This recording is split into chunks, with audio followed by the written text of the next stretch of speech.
अस्सलाम वालेकुम। सस्सी के कहने पर उसका शौहर दाऊद के क्रिमिनल रिकॉर्ड सारे चेक करवाता है और जैसे ही सच्चाई सामने आती है कि दाऊद इतना बड़ा क्रिमिनल है, वो बहुत ज़्यादा हैरान आ जाता है। वो एक एक ज़मीन, एक एक कागज़, सारी फाइल्स वो अदालत में जज के सामने रख देता है, जिसमें जज उसे भी जैसे ही सबूत देखती है कि सारे सबूत ही दाऊद के ख़िलाफ़ जा रहे हैं, तो जज भी दाऊद को गिरफ़्तारी का हुक्म दे देती है।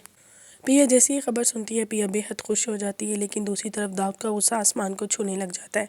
वो अपने आदमियों से कहता है जैसे भी है मुझे पिया अखबार चाहिए, अपने पास चाहिए, क्योंकि दूसरी तरफ बात ये मीडिया में भी फैल चुकी होती है। उसकी कोशिश होती है मैं गिरफ़्तारी से पहले पिया से बदला लेके ही जाऊँ। वो अपने आदमियों को कहता है ये काम बिल्कुल खामोशी से चाहिए।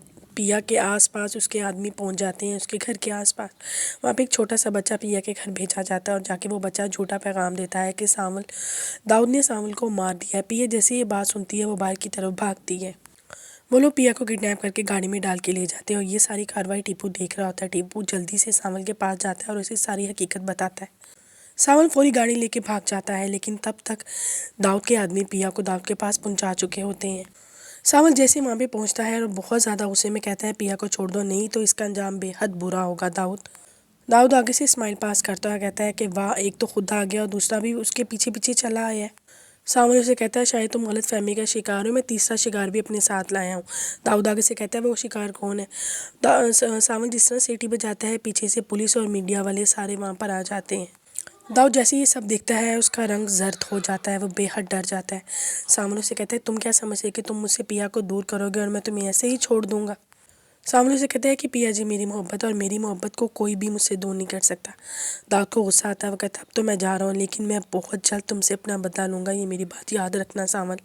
दूसरी तरफ अली यार जिस तरह टीवी देखता है कि वहाँ पर उसके बाप को पुलिस हथकड़ियाँ लगा के ले जा रही होती है, वो बेहद शौक में आ जाता है। वहाँ पर बार बार ऐलान किया जा रहा था कि लोगों की नाजायज़ ज़मीन पे कब्ज़ा करने वाला दाऊद गिरफ़्तार। वो जिस बात से डरता था आज वही बात हो गई। उसे बेहद खौफ आता है अपने बाप को इस तरह देखते हुए। वो जल्दी से ऑफिस की तरफ भागता है। वहाँ पे निसार बैठा होता है, रो रहा था। वो कहता हुआ क्या? वो कहता है ये सब कुछ पिया की वजह से हुआ है, उनकी प्लानिंग की वजह से आज आपके बाबा जेल में हैं। वो नहायत गुस्से में वहाँ से निकलता है और पिया के घर की तरफ जाता है। और जैसे ही वो पिया के घर पहुँचता है, वहाँ पे आगे सावल बैठा होता है और पिया को दिलासा दे रहा होता है कि अब दाऊद हमारा कुछ नहीं बिगाड़ सकता, उसे उसके किए की सज़ा मिल चुकी है।